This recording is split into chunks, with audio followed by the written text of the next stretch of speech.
Presbyterians unironically look at all other Christians on this issue and go, yes, you're all wrong.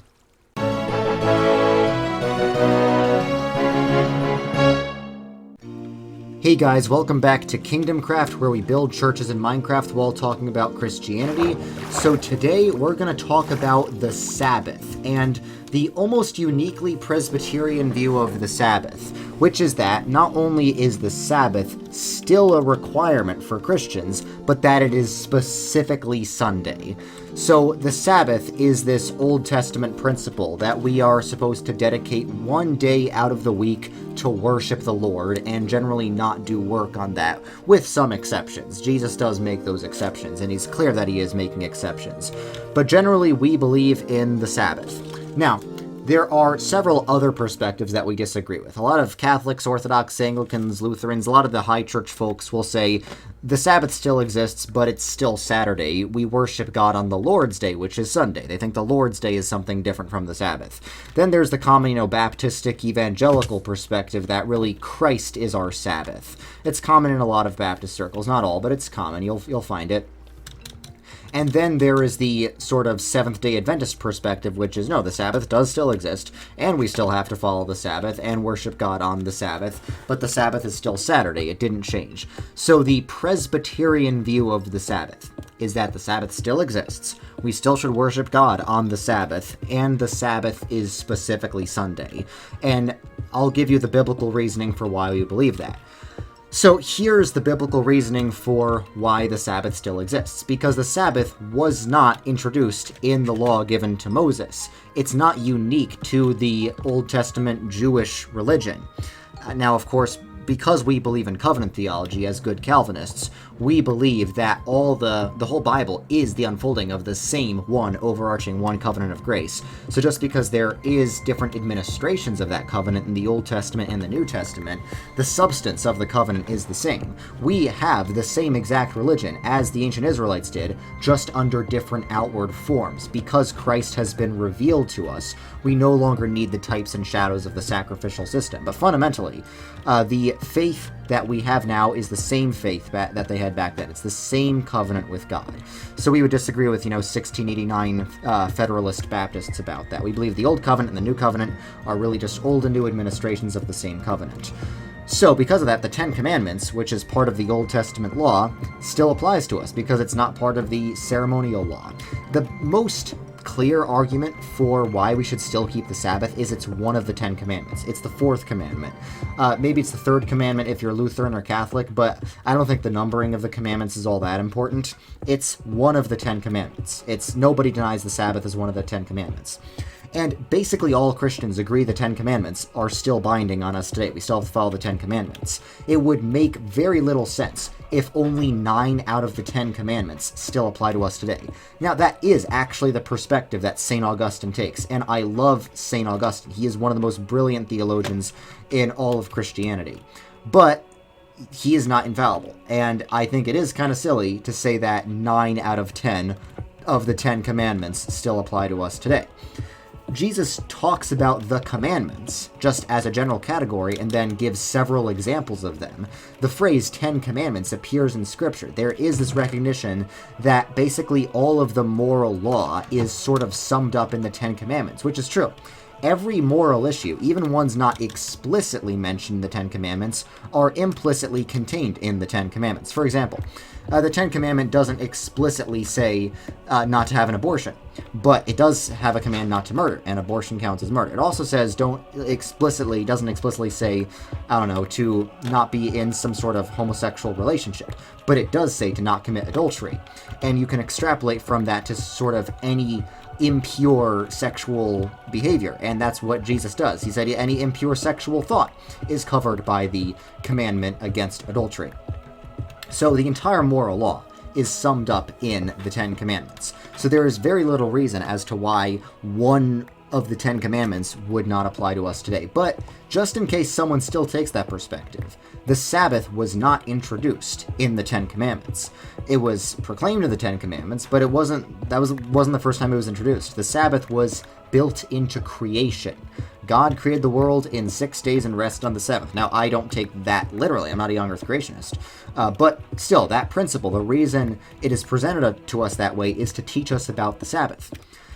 God does not need to rest. He is God. The only reason it's presented to us like that is an example for us, because we are supposed to dedicate 1 day in 7 to worship God.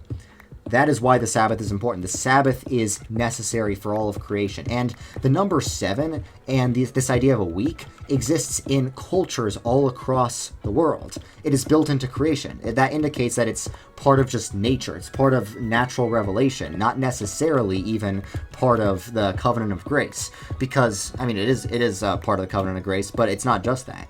The Sabbath is just common sense in many places. Because the Sabbath is part of the moral law, and the moral law is universal, and in some sense is part of natural revelation, because everyone has a general understanding of what the moral law is. Everyone has a general understanding of good morals, and the Sabbath is included in that. The Sabbath is a moral thing. But the covenant of grace specifically says that the Sabbath should be dedicated to worship God. That's the part that's not purely part of natural general revelation. That's part of the covenant of grace, that we specifically dedicate 1 day in 7 to worship God.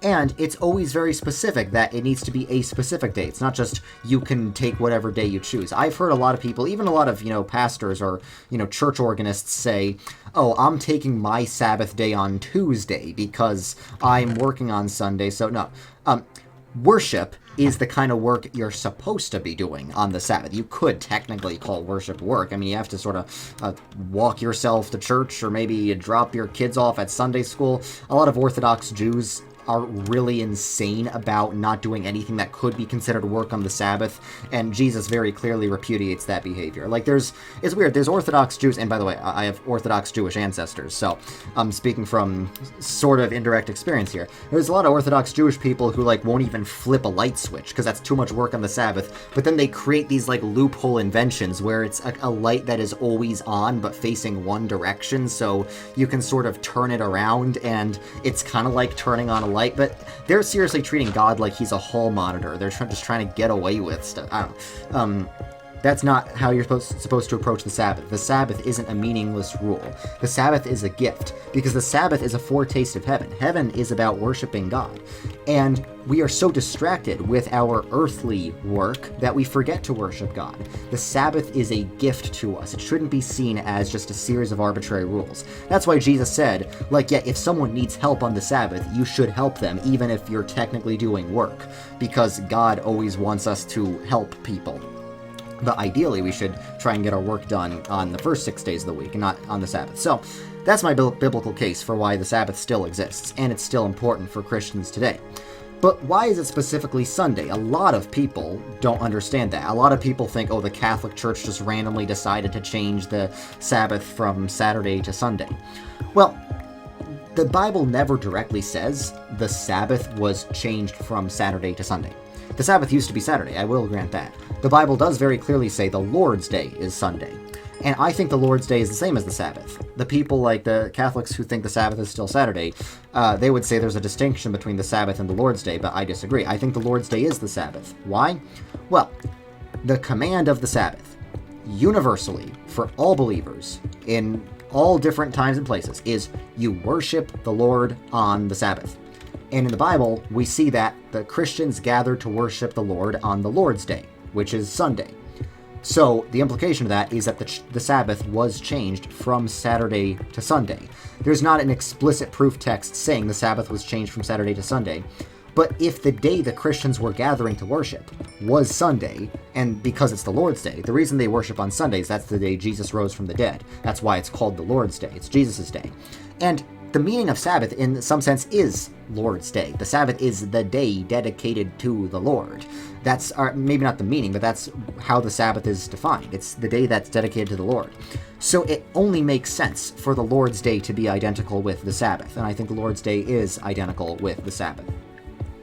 And there is a verse in scripture that says, don't let anyone, bind your conscience about things like new moons, festivals, or Sabbaths.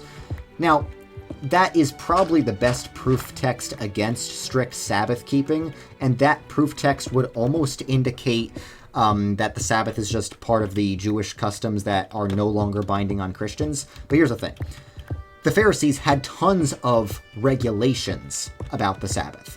And that's the stuff about, the Orthodox Jews that I mentioned. Like, a ton of regulations to make sure they don't accidentally do anything that could be considered work on the Sabbath. I think that is what Paul's referring to. Because he talks about Sabbaths, not necessarily the Sabbath. He never says you don't have to follow the Sabbath. I think it's the specific regulations on the Sabbath. Because the Bible isn't super duper specific about what you can and can't do on the Sabbath.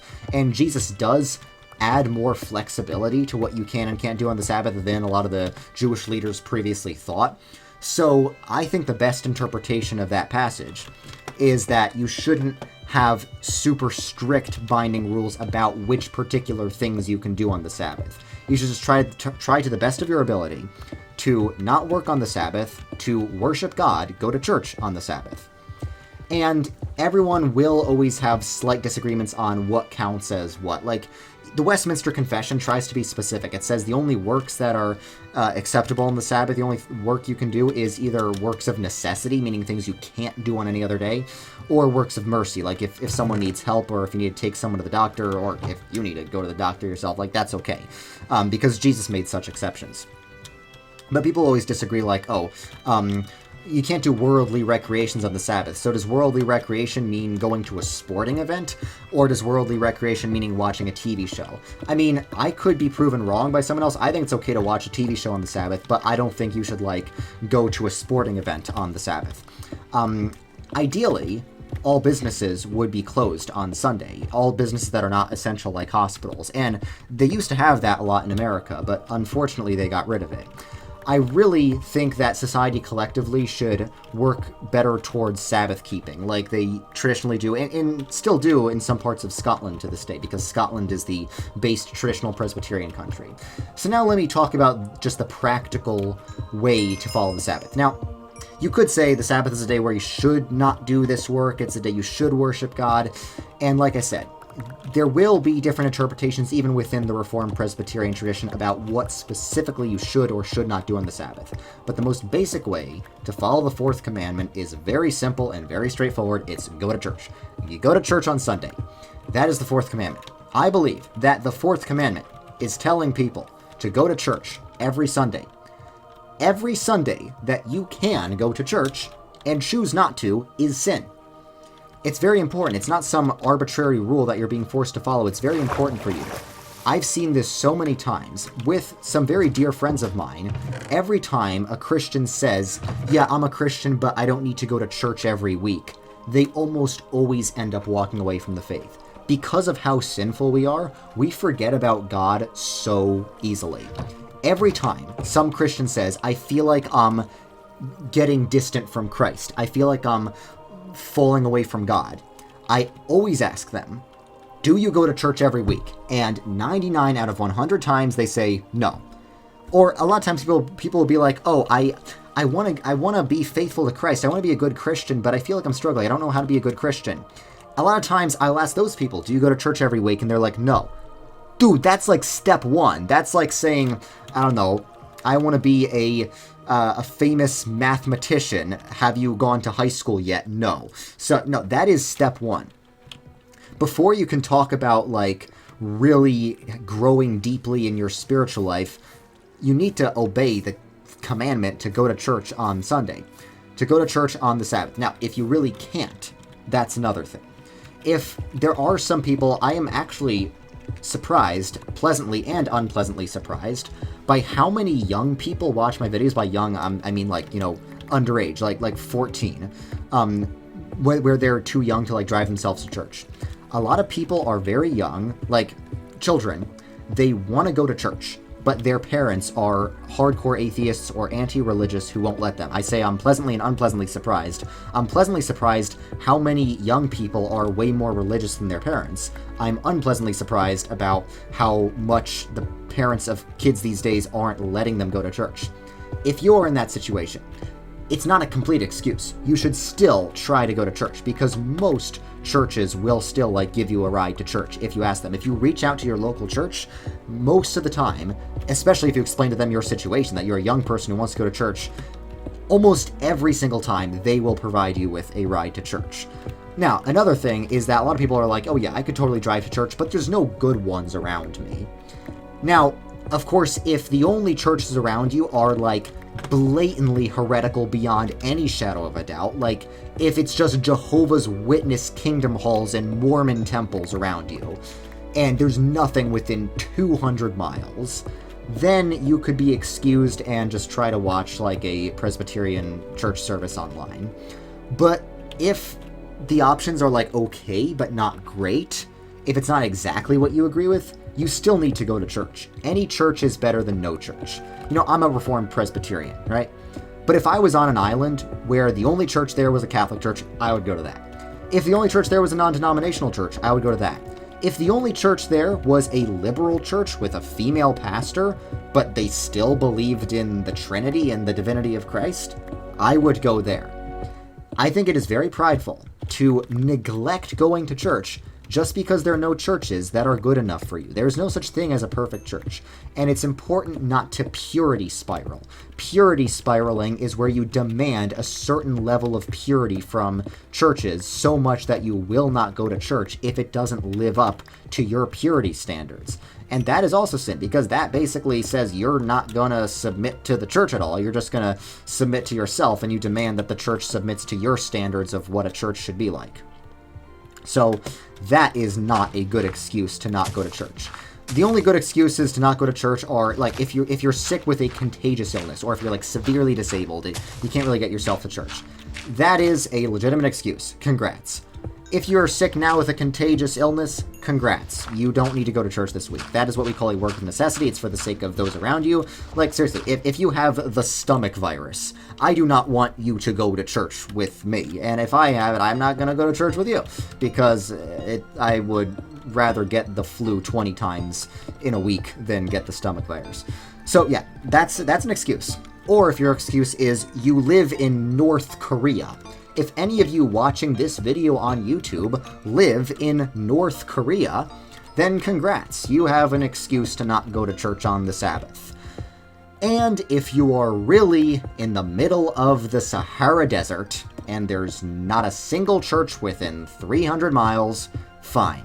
Or if you are just, living with your parents, and not only are they unwilling to drive you to church, but they forbid you from going to church, and you're in a situation where you'd be directly disobeying them if you went to church, fine. But generally speaking, I'm guessing 99% of you guys watching this do not have an excuse to not go to church on the Sabbath.